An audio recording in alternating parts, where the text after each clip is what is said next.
अल्लाह ताला जे बानड़ो कदे कदे आशिकन जा शेर पढ़ंदो आं पो कुछ दोस्त चिड़ी पवंदा हन कोई चवंदा हन त इहे काफियूं जेके हन इहे नचो उन्हनि खे चवंदो आं त तव्हांखे कहिड़ी ख़बर त सचल साईं जी काफ़ीअ में कोहड़ो राज़ रखियल आहे भिटाईअ जे ॿोलीअ में कहिड़ो राज़ रखियल आहे भिटाई साईं छा थो चवे मुंहिंजा दोस्त अज़ीज़ ॻाल्हियूं करण जे लाइ घणियूं मौज़ू तवील थी वेंदो शायदि अध में रहिजी वेंदो सॼो हज़म करे मां शुरू थो कयां मुंहिंजे आका जी शादी मुझे हुजूर जी उम्र पूरा 25 साल घणा साल 25 साल में मुझे हुजूर जी उम्र हली रही आ बस ओ हिकड़े साल जो जिक्र थो कया मुझे आका करीम अलैहिस्सलातु वस्सलाम जी उम्र 25 सालन के पोती मुझे हबीब जे अम्मा जे वजूद में होया हजरत अब्दुल्लाह बेनियाज रब घुराए वरतो मुझा आका करीम अलैहिस्सलातु वस्सलाम अन्या कुछ सालन 6-7 सालन जा थिया त मुझे करीम आका जी अम्मड़ भी रब घुराए वरती तवज्जह कर तो जो असांजो अबो या अम्मा वींदा हन चवंदा हूं त रब डमर जी वयो आ रब जो डमर न हुंदो आ कदह कदह रब जे हिकमतुन जो भी मामलो मौजूद हुंदो आ मुझा दोस्तों अजीजों मुझे करीम रब जे कुदरत दे निहार जदे मुझे करीम रब मुझे आका अलैहिस्सलातु वस्सलाम जे जीजल अम्मा के भी खुराए वरतो दिलबर बाबा के भी खुराए वरतो हजरत अब्दुल मुत्तलिब खां बाद हजरत अबू तालिब सोने मुझे आका करीम अलैहिस्सलातु वस्सलाम जी सरपरस्ती कईया ज़ाहिरी संभाल कईया मुझे आका करीम अलैहिस्सलातु वस्सलाम के खानदानी बुनियादन ते मुझा दोस्त अजीज मुझे आका जे परवरिश में पांजो हिस्सो विधो आ हकीकत मुकमिल उबतड़ा दुनिया चवे त हलीमा मुझे मुस्तफा के तात्यो आ हकीकत इहा नाहे रुगी हलीमा के न पर कायनात के मुझे महबूब मुस्तफा ताते देखारियो आ अजीजा ने मन लेकिन अल्लाह जे अमर के खुदा जे हुकमत उनके जेका ग्राउंड पोजीशन उनके आडो रखंदे मां अगते हला मुझे हुजूर जो पुफियूं 3 घणियूं नाला वठंदो ने याद कंदा वजो मुझे आका जो पुफियूं 3 दुनिया जो दस्तूर आ जदे अबो भी न हुंदो आ अम्मा भी न हुंदी आ त पो घणी खुशी कंखे थींदी आ चो पुफीअ के इया या मैं भूलियो हा इया पुफीअ जी तमन्ना हुंदी आ त मुझे भाइटिड़ीअ जी उम्मीद दिसा छो त मुझो भाउ हुजे हा त हिय करे हा मुझी भेण हुजे भाॼई हुजे हा त हिय करे हा मुझो यतीमड़ो आ मुझो अकेलड़ो आ इयो दुनिया जी गाल तो कया मुझो मुस्तफा त अल्लाह जे तरफ का रहमतल लिल आलमीन बणजी आयो आ मुझे करीम मुस्तफा सल्लल्लाहु अलैहि वसल्लम जो पुफियूं 3 वडी पुफीअ जो नालो उम्मे हकीम छा नालो वरतुम बियो नंबर पे पुफीअ जो नालो सफिया टियों नंबर पुफीअ जो नालो आतिका 3 नाला याद कयो हुजूर जो पुफियूं घणियूं ॻाल्हायो पुफियूं घणियूं वडी जो नालो हिते हाणे विसरियो पुठा याद कीअं कंदो वडी पुफीअ जो नालो उम्मे हकीम बियो नंबर पुफीअ जो नालो आसिया टियों नंबर पुफीअ जो नालो आतिका जेका नंढे में नंढी पुफिया उन जो मुझे मुस्तफा सा प्यार घणो आ पंहिंजे भाउ अबू तालिब के यानी शेर खुदा जे बाबे के चवंदी आ अदा गाल बुध 25 सालन जो मुझो भाइटिड़ियो थी वयो आ हाणे उन वक्त जी बोली चवा मुझो भाइटिड़ियो 25 सालन जे थियण ते आ जवानीअ जे भूर में आ मुझी दिल थी चवे अगर अबो हुजे हा खुशी करे हा अम्मा हुजे हा खुशी करे हा मां पुफी दिल थी चवे त पंहिंजे भाइटे जी खुशी दिसा मुझे करीम मुस्तफा जा दीवानो सोने आतिका सोने अली जे बाबे के चवंदी आ त मां चाहियां थी त महबूब जी शादी कराया हाणे महबूब नालो वठंदुसि छो त पहिरीं रिश्तो मूं ॿुधाए तय करे छॾियो पंहिंजे भाउ के चवे थी थी महबूब जी शादी कया सोहणे अलीउल मुर्तजा जे बाबे जवाब दिनो भेणो असां जो हाल गरीबी आ हिन वक्त पोजीशन सुणी ना है शादी किए थी अम्मा आतिका सुणी चवे थी मक्के जी वडी दौलतमंद औरत आ जो नालो आ खुदैजा छा नालो आ 5 मिनट रुगी बुधो यो रुगी हिस्ट्री बुधो पो जेन मतलब मंजिल ते चढ़ो तो पूरी मजो ॾिसजा न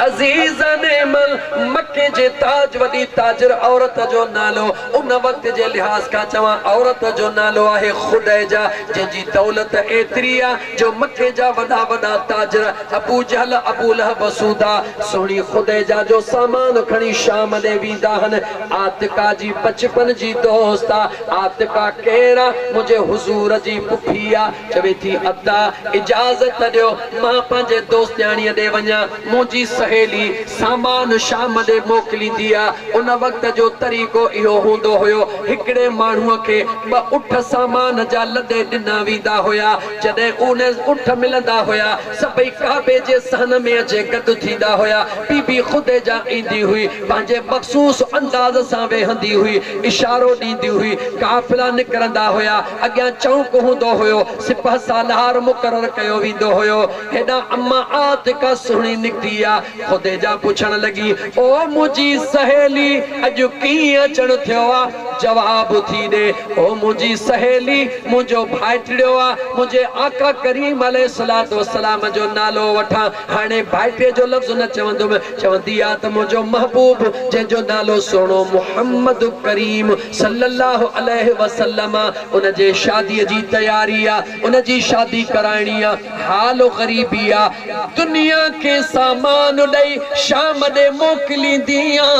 ब उठड़ा मूंखे बि ॾे त मुंहिंजो बचड़ो शाम ॾे खणी वञे अल्लाह कंदो त नफ़ो कमाईंदो उन नफ़े मां पंहिंजे रिश्ते में मां पंहिंजे बचड़े जी शादी करण थी चाहियां बीबी खुदैजा जीअं जो नालो ॿुधंदी आहे हाणे अम्मा खुदैजा ॾे अचो उन जो जेको हिकिड़ो वॾो नौकर आहे उन जो नालो मैसर आहे हिकिड़ो जेको उन जो जनरल मैनेजर आहे उन जो नालो खुज़ैमा उन जी जेका सरती सहेली आहे उन जो नालो नफीसा टई नाला यादि कयो कि न मोली यादि पाण कर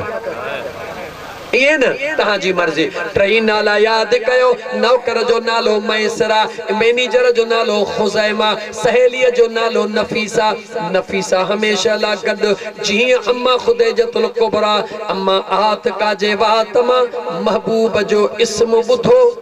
घूरे घूरे निहारण शुरू कयो जिया घूरे घूरे निहारण शुरू कयो यकदम जिया ख्वाब ॾिसबो आहे अॻीअ रात ते उन ख्वाब लधो हुयो अॻीअ रात ते उन ख्वाब लधो हुयो बीबी खुदैजा जी पहिरीं ज़िंदगी जे मुतालिक़ वधीक नथो तफ़सील ॿुधायां हिन वक़्तु टाइम महदूद आहे अॻीअ रात ते उन ख्वाब लधो हुयो उन जो रिश्तेदार बरका बिन नौफल नाले जेको तौरेत जो बि आलिम ज़बूर जो बि आलिम इंजील जो बि आलिम वॾे इल्म वारो आहे ख्वाब कहिड़ो थी ॾिसे त मां वेठी हां हिकिड़ो वॾो वण मुंहिंजे मथां छांव करे बीठो आहे मां त छांव में पर इए तो लगे त चैनी तरफ न का छाव ही छाव लगी पईया सुबह जो सवेल वर्का बिन नौफल दे आया ए तौरेत ज़बूर इंजील जे इल्म रखण वारा अज रात मोही ख्वाब ॾिठो आ उन निहारे चयो मुबारक तई तुंहिंजो भाग खुली वयो आ अॻीअ रात ते अम्मा खुदैजा ख्वाब ॾिठो वर्का बिन नौफल तबीर ॿुधायो जीअं जो ॿियो सुबुह थियो अम्मा आतिका आई आहे जॾहिं महबूब जो नालो ॿुधायईं मुहम्मद नालो ॿुधण सां जीअं जिस्म में करंट लॻी वेंदो आहे ईअं अम्मा खुदैजा अम्मा आतिका ॾे निहारण शुरू कयो यकदम पाण संभाले जीअं माण्हू ख्वाब मां उथंदो आहे छो त गुज़िरियल रात वारो ख्वाब यादि अचे वियो निहारे चवे थी आतिका तूं मुंहिंजे बचपन जी दोस्ताणी आहे तोखे ख़बर आहे मां वापार जे लाइ मोकिलींदी हां पर इंटरव्यू ज़रूर कंदी हां सुभाणे पंहिंजे भाइटे खे वठी अचिजां मां इंटरव्यू कयां अगर कामयाब वयो त शाम शाम मोकली दस न तमालो कान दी दस अम्मा आतिका चयो बेशक तुझो हुक्म अखिन ते आईया अचे मुझे हुजूर के थी चवे बचड़ा तैयारी कर सोना कपड़ा पा तैयारी कर अज खदीजतुल कुबरा तुझो इम्तिहान वठण वारिया मुझे करीम मुस्तफा मुर्की पांजे पुफी दे निहारियो ओ मुझी पुफी जान बस रुगी ओस ताईं पहुंचण तुझो कमा बाकी छा थींदो ओहो करण मुझे करीम रब जो कमा हाने मंजिल को गाल शुरू थे गौर कजा होड़ा खुदैजतुल कुबरा सजी रात निंड कान कई नफीसा थी पूछे साइण मां तुझी सरती सहेली दुख सुख जी साथियाणी कल खां वठी तुझे तबियत में अजीब बेचैनी दिसी करे मुखे हैरत थी लगे त को राज छुपाए रही है जवाब थी नफीसा राज आहे जरूर पर अन्या छुपाए रखंदस जेस ताईं इन राज जे हकीकत ते पहुंचा सुबह जो सवेल चवे थी नफीसा जी मालिकन वनी चौक में बीह कल मुझी आतिका सहेली आई हाने चौक में वनी बीह जदे ओहा पांजे भाईटे के वठी अचे तू मुडे निहार जा मांजे इशारो दे त उनन के अचण दी जा पर जे इशारो न दे उनन के मोटाए छडे जा मुजा दोस्त अजीज पांजे नफीसा नौकरियाणी के बिहारी दिया चौक में अम्मा खुदीजा पांजे घर ते मथे चढ़ी वेही रहंदी पांजे मखसूस अंदाज में मुझे हुजूर जे रस्ते में निहारी दी ना है सिज उभरण दे निहारी दिया हेदा अम्मा आतिका मुझे महबूब के वठी जी निकतिया हेदा अम्मा आतिका निकतिया हेदा अम्मा आतिका निकतिया अन्या चौक में कान पहुंची त बीबी खुदैजतुल कुबरा सद कर जे ओ नफीसा जी मालिकल देर न कर आतिका के चो इंटरव्यू भी थी वयो तुझो भाइटो मुझी दिलड़ी भी खसे वयो नफीसा अम्मा आतिका के रस्ते मां जेडी मल चयो त ऐ आतिका मालिकन हुकुम दिनो त तुझे भाइटे जो इंटरव्यू थी वयो सुबह जो पौठ छा जेको माल बणे खणी वंजा नफीसा मोटी आई तवज्जो